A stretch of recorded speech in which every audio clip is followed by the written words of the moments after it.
Hey folks, welcome back to the channel. This is Marta's Sci-Fi Seminar and it is day 8. I was wrong yesterday.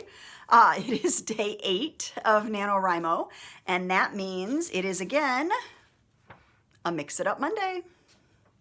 So as promised, on Mondays I'm going to give you generative exercises that you can use to build into the manuscript you are making right now. So today's generative exercise, you're reaching about the quarter point of your novel. You're at about the quarter point of NaNoWriMo. And the quarter point, big things need to be happening. It depends on whose playbook you're working out of. Do you divide a novel into 5 pieces, into 4 pieces, into 3 pieces? Any which way you slice it, by the time you're 25% of the way in, you're either at or you're very close to the point where kind of the first big thing needs to happen. And then the action that's going to follow follows from whatever thing this is that happens at that 25 to 33% point. So maybe you've already got that plotted out, maybe you've got that outlined, maybe you already know what's going to happen, maybe you don't. And figuring that out can be a little intimidating. Especially first novel, this is the first big hill in the marathon. So I'm going to ask you to give yourself a little lead time.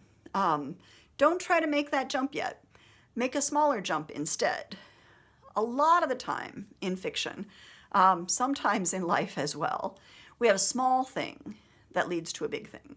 I was just over on the Mystery Channel talking about this kind of thing. In a mystery, before a big thing happens, we need some reason for our main character to be in the vicinity. So the small thing and the big thing that happen at 25 to 33% in a mystery may or may not be directly linked, because the small thing just has to get our sleuther onto the premises. In science fiction and fantasy, the relationship of the main character to the plot is generally more enmeshed.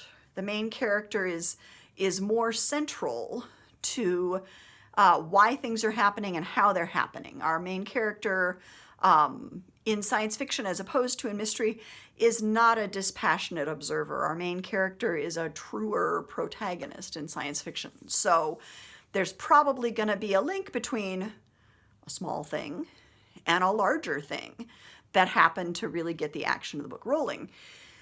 But my challenge to you for Mix It Up Mondays, your generative exercise for today, is still not to worry so much about that big thing, but to focus on the small thing. What small thing does your character do that then triggers or puts your character in the middle of the big thing? Is your character traveling? Is your character inadvertently traveling to a point where something is going to go awry? Perhaps your character is traveling to a point where they are going to intentionally set something in motion that will cause things to go awry. Maybe your character is working up to something. Maybe there is a new job in the offing and your character is not starting the new job, but is at the interview for the new job. Okay, whatever that may happen to be. And in science fiction, that can mean almost anything. So I think you get the picture, all right? Focus on what little small thing can you work on that then might lead up to a bigger thing that your character ends up involved in, with intention or without intention, you know? How